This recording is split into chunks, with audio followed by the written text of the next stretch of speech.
Welcome to another Let's Read. This time we're doing Five Nights at Freddy's Fazbear's Frights. Now this is actually a series of books with multiple mini stories inside of them. Shut up. Anyway, a lot of you have been asking me to post a download of a PDF for the Silverlight Castle. Yeah, that's it. What you guys don't get is that the actual book made by Scott and put on store shelf. If I put a download of all those pages into a PDF so you guys can download it, that'd be beastly stealing.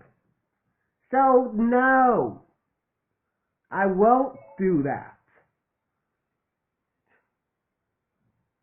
I don't want to be a pirate. So I just want to inform you in this part one of this new series. So what I'm hoping to do is read through each of the stories of each of the books. This is the first one.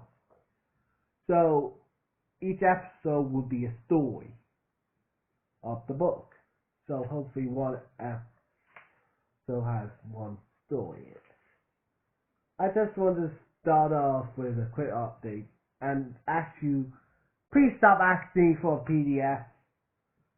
I don't want to steal. I would read to you, but I never want to steal.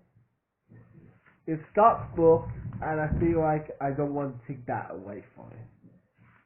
As I am not Scott, I am that one Elliot.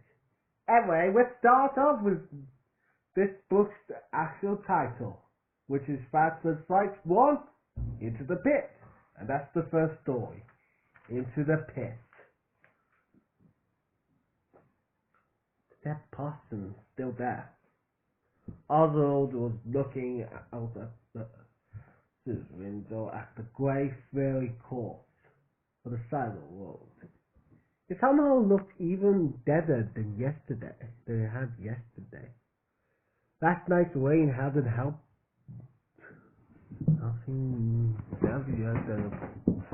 Nothing looks deader than a dead possum, Oswald. Oh wait, that was Oswald. Hey, weed. Nothing looks deader than a dead possum. Oswald said. Sit down, Oswald bubbled, looking at the boulder of storefronts and the display windows, which was to say nothing but dust. What's that? Dad said. He was only wearing his stupid red vest they put it in when they worked the deli outside the stack space. Also wished he waited to put it on after he dropped in at school. This town, Oswald said now this time. This town looks deader than a dead possum. His dad laughed. Well, I don't guess I can agree with that. Well, I don't guess I can agree with... What is that sentence? Like, 3 years ago, when Oswald was 7, there had actually been stuff to do here. A movie theatre, a game and toy store, an ice cream shop with amazing waffle cones. But the mill had closed. The mill had basically been the reason the town existed. Although Dad had lost his job, I saw other kids and mums and dads. Lots of families had moved away, including Oswald's best friend, Ben, and his family. Ben was probably an ass.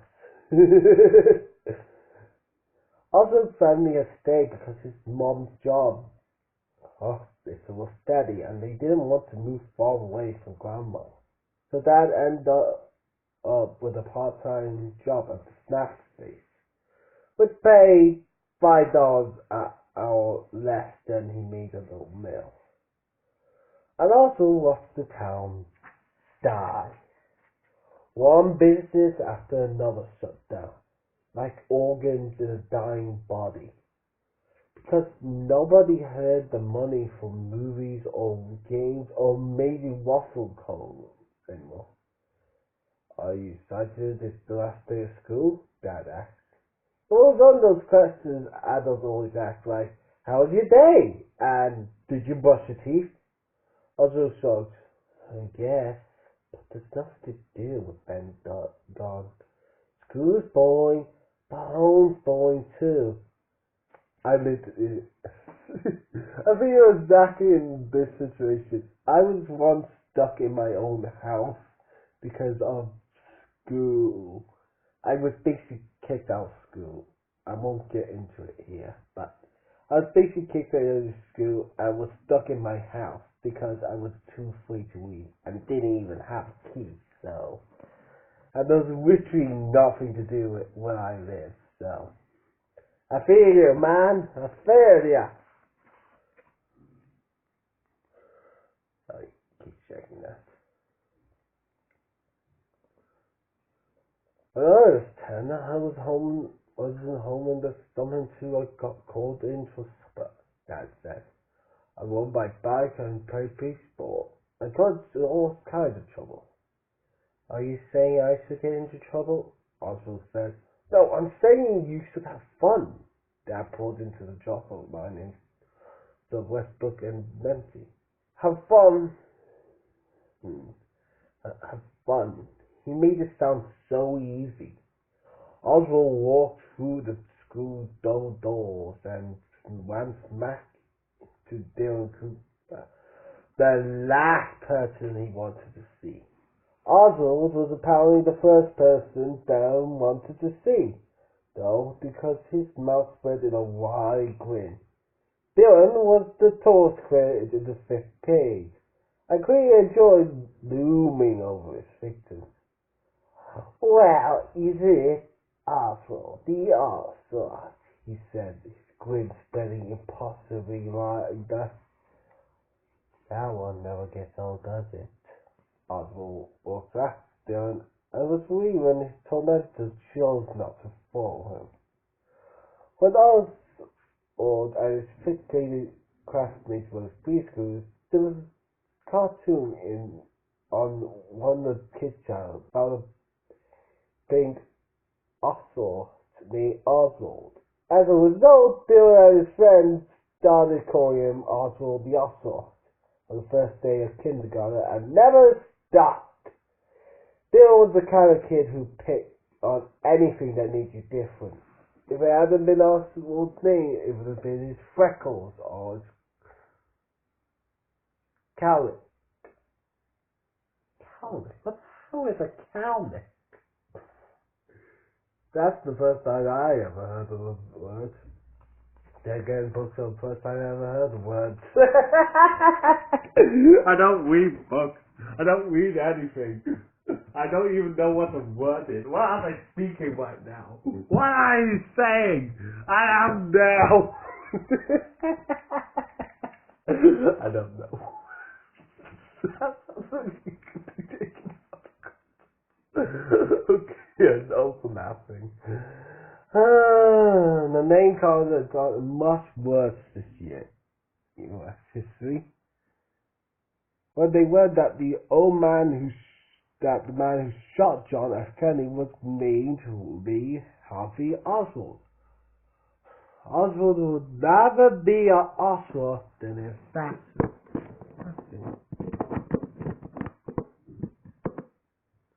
Perfect.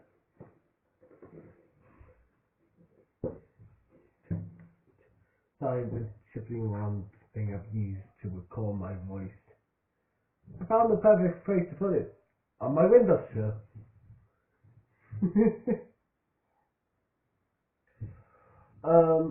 Since it was the last day of school, there was no attempt at doing any kind of real work. This McCam had announced the day before that the students were allowed to bring their electronics as long as they took responsibility for anything getting lost or broken. This announcement meant that no effort would be made towards any educational activities of any kind.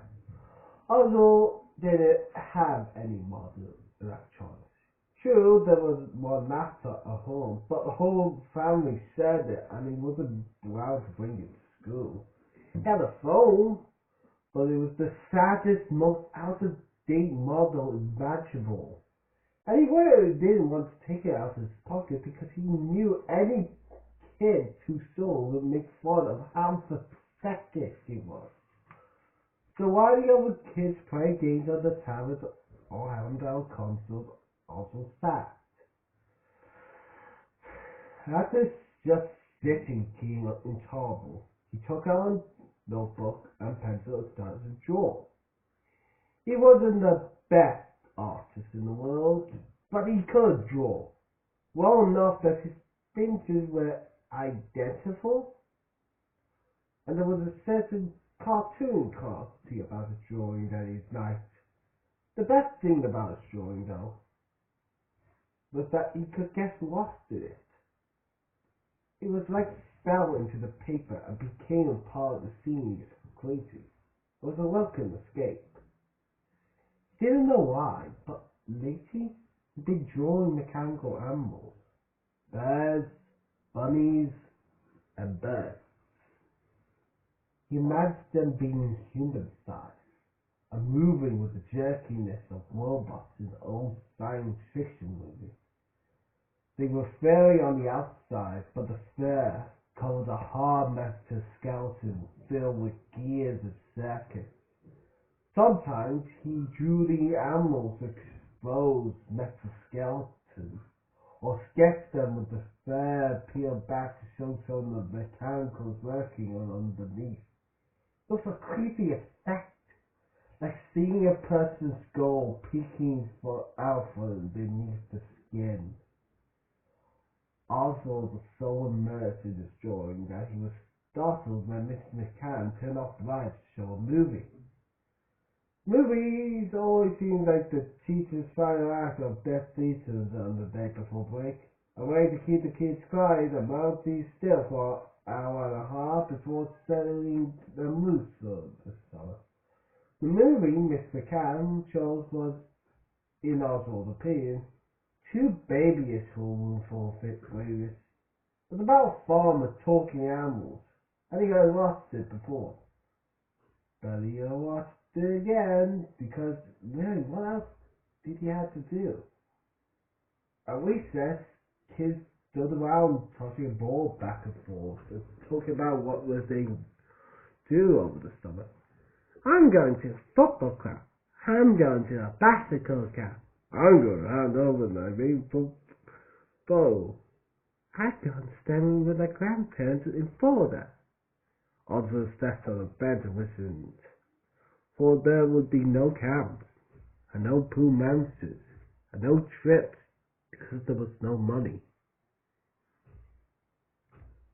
We used to feel sorry for Oswald. And he drew pictures and played his own video games that he barely already beat 1,000 times. Maybe go to the library. If Ben was still here, it'd be different. Even if they were just doing the same old stuff, they'd be doing it together. And Ben could always make Oswald laugh. Racing on video game couches or do the impersonation of one of the teachers. He and Ben had fun no matter what they did. But now someone without Ben yawned before it, wide and empty. Most days, Oswald's mom worked from 12 p.m. until 12 a.m., so his dad had to make dinner. Usually they got by on boneless menus like lasagna, chicken or cold cuts, and a potato salad with a stack belly steak was still good enough to eat. But they're not good enough to sell us. When Dad did cook, it was usually things that required boiling water. While Dad got the dinner ready, Oswald's job was to feed Cheese, the very spoiled black cat. Oswald often thought that he used about the same amount of cooking skill in opening Jack and Jinx's can of stinky cat food as his cat. It says Dad. I don't know why it said cat. My brain is weird. As his dad used in his dinner preparation. Tonight, Oswald and Dad were sitting down to the plate of blue box mac and cheese and some canned corn his dad had dropped in the microwave.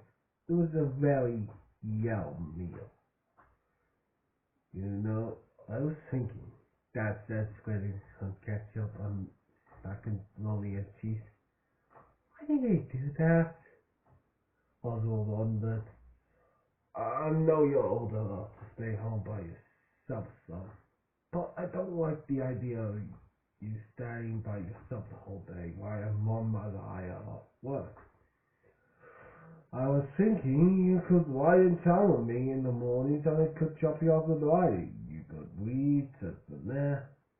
Also, couldn't let the sun shine. How deep could his dad be? Nobody says the net anymore, Dad. They do now. They're gonna just said it. Dad spoke out to Michael. Anyway, I thought you could hang out in the library in the morning.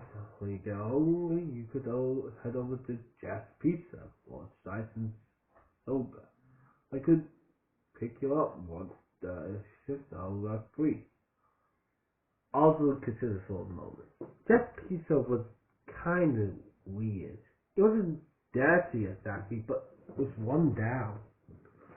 The vinyl of the booth seats had been repaired with duct tape, and the packaged lettuce had fallen off the menu board before the counter. So he listed toppings including macaroni and hamburger. It was clear that Jeff's Pizza used to be something big and better than how it was now. There's tons of unused floor space and lots of unused actual actors among the beasts of the wall. Also, on the far wall was a small stage. Even though there were no performances there, not even so much as a karaoke night, the same place, sad and not what it once been, like the rest of the town. That being said, the pizza was decent, and more importantly, it was the only piece in town if you didn't count the kind of frozen food department, the snack food. The few good restaurants in town, including Gino's Pizzas and Macco's Pizza, which I might guess had real pizza maker names, I closed the doors not long after the meal happened. So, you give me money for the pizza? Oswald asked. Since Dad's job was, Oswald allowance had dwindled to practically nothing. Dad smiled. I kind of snapped that. Seemed odd. So, yeah, son, we're bad off. But we're not so bad off. I can't stop you from 350 for a shot of soda. Okay, Oswald said. It's hard to say no to a warm goose cheese snack. Pizza. Since it wasn't a school night, and he wouldn't be again for quite some time, Oswald stayed up after Dad went to bed and watched an old Japanese monster movie with Jinx curled up, purring on his back. Oswald had seen a lot of BG horror films, but this one, Genjurex versus Mechanization X. Yeah, that. First of all, Genjurex versus Mechanization.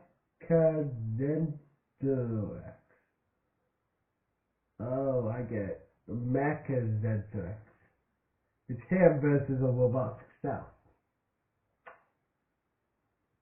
Also, why is it suddenly being great horror movies in the FNaF universe? Because why not? What's new to him? As always, Center X just looks like a giant dragon thing, but Mecha Center X reminded him of the mechanical animals you when you strip them of the fur. That at the movie special effect, the train just Center X because so it was clearly a toy, and how he acts his lip movement didn't match the dubbed in English. Somehow, though, he always finds himself rooting for Santa, even though he was just a guy in a rubber suit. Somehow he managed to have a lot of personality. In bed, he tried to count his blessings. He didn't have much bed, but he had movies and the library and lunchtime pieces. It was better than nothing. But it still wasn't going to be enough to keep it all going all summer. Please, Louis kept his eyes closed. Please let something interesting happen. Which is I for them. Because after all, they're shut. All know it will be bad or something that just did not happen. Yeah, I can make that naturally. I can make that voice go deep naturally. It is kind of weird how a deep voice can make my voice. I guess it's talent of some sort. Also, look to smell of coffee and bacon! Sorry. The coffee he could do without, but the bacon sounds amazing. Yeah, that's gonna be like what he's young now. Breakfast meant time with his mom. Often the only time he got with her to the weekend. After one necessary stop, he hurried down the hallway to the kitchen. Wow, look at that! My rising sixth grader has... Then, Mom was standing over the stove in a fuzzy pink bathrobe. Her blonde hair was pulled back into a ponytail. Bing! Yum! What those pancakes? Hi, Mom. She opened her arm.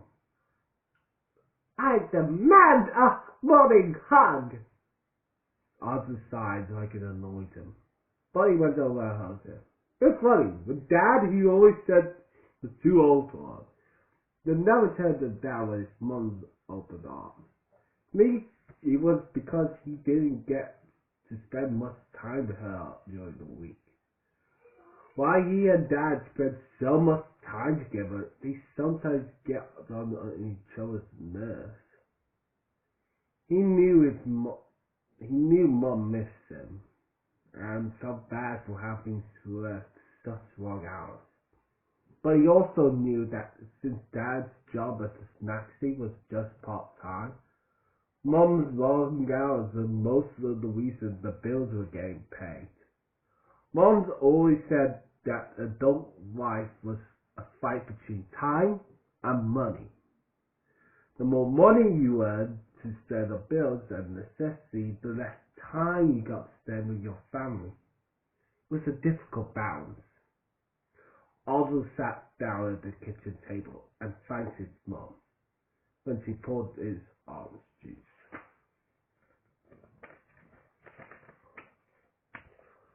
First day of summer break, huh?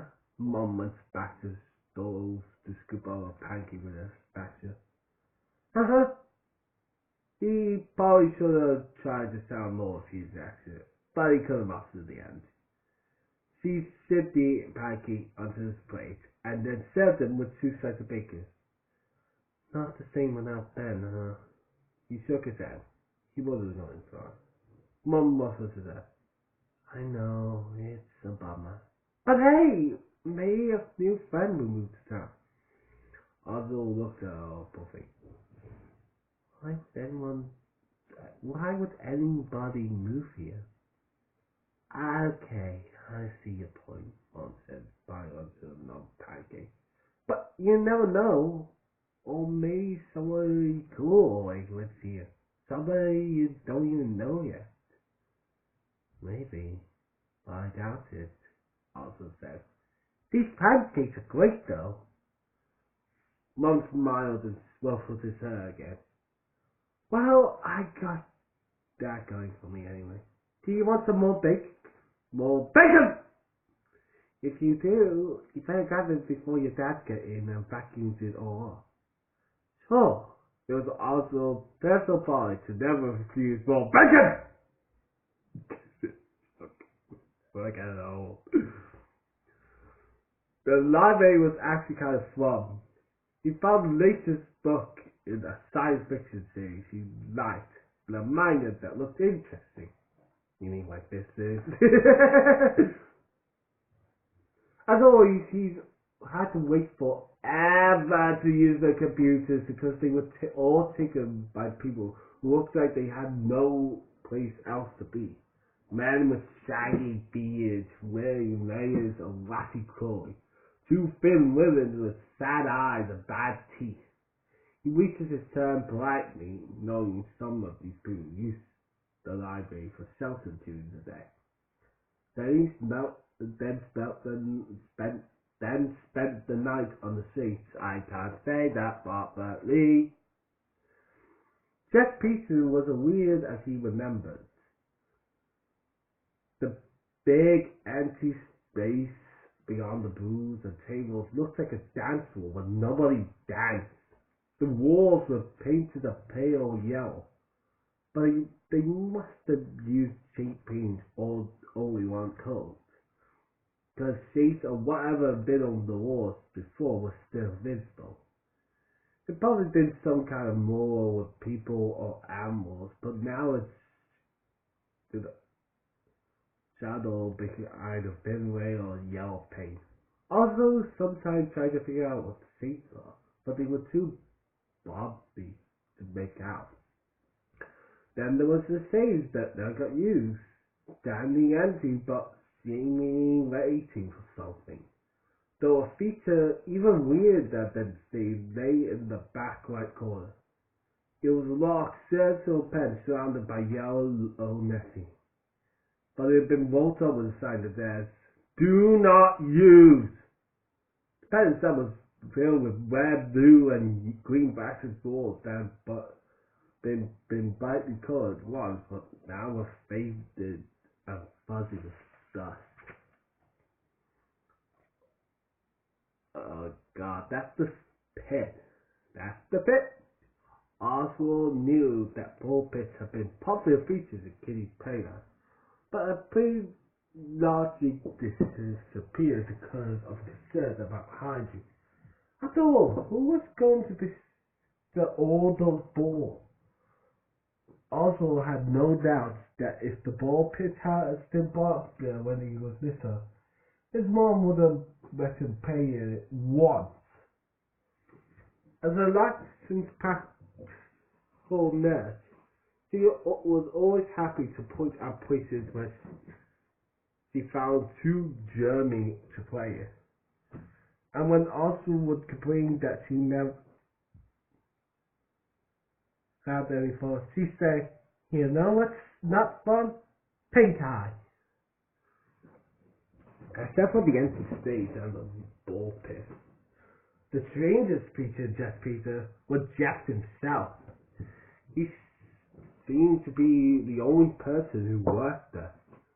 So he took orders at the counters and made the pieces. But the piece was never crowded enough that this was a part of it. Today, like all day, Jeff looked as he hadn't sweat in a week. His dark hair was sticking up in weird pieces, and he had alarming bags over his bloodshot eyes. His apron was stained with both recent and ancient tomato sauce. "What can I get you?" he asked Oswald, sounding bored. And Chief Jack on soda, please, Oswald said. Jeff stared up to the distance, as though he had to think about whether the request was a reasonable or not. Finally, he said, okay, 350. One thing you could say about Jeff's pieces, they were huge! Oh, I felt I had to emphasize that. Huge! Oh, God. Jeff served them on flimsy white paper plates that were soon stained with grease. And the concern of the girls would always overlap the paper and break rims. Oswald settled into a booth with his slice and soda. His spare bite, the tip of the triangle, was always the best. Somehow the proportion of all the flavors in that bite was perfect. He savored the warm, melty cheese, the tangy sauce, and the pleasantly greasy crust. As he ate, he looked around at the few other customers. A pair of mechanics from the oil change place had folded up the pepperoni slices and were eating them like sandwiches. A table full of office workers clumsily attacked the slices with practiced swords and knives, so they wouldn't drift sauce on the ties around, Oswald guessed. After Oswald finished his slice, he wished for one more, but he knew he didn't have the money for it. So he wiped off his greasy fingers and took out his library book. He sipped his soda and went, going into a world where kids with secret powers were done to eat Stetler's good to learn how to fight evil. A man's voice started also after the store. He walked out to see Jack in his store-covered stained apron. Oswald figured he would stay his welcome. He had sat in the booth waiting for 2 hours after having bought meals that cost less than $4.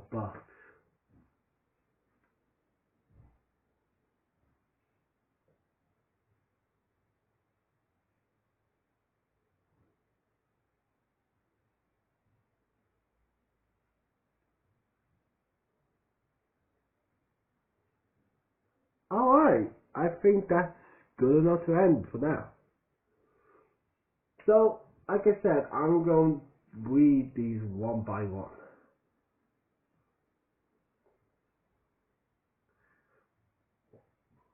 Read these stories one by one. So, you're going to see story 1, then the name of the story, then what part it is. I'm going to guess it's going to be around 3 parts to finish off a story. That's my main guess at my current reading speed.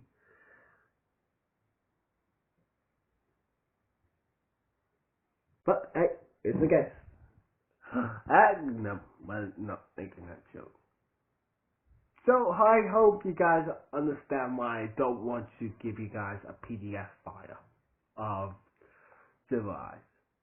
But I am glad to have read it again, just so I have that knowledge back in my head. As I feel like this rest of the books in the series really need the knowledge of the Civilized. If I have another book of that caliber, comes out for the Tristan ones, I'd be all over that. And after I've quick book through myself. And for you guys, of course. So anyway, that's the end of this episode of Frights. Hope you guys enjoyed.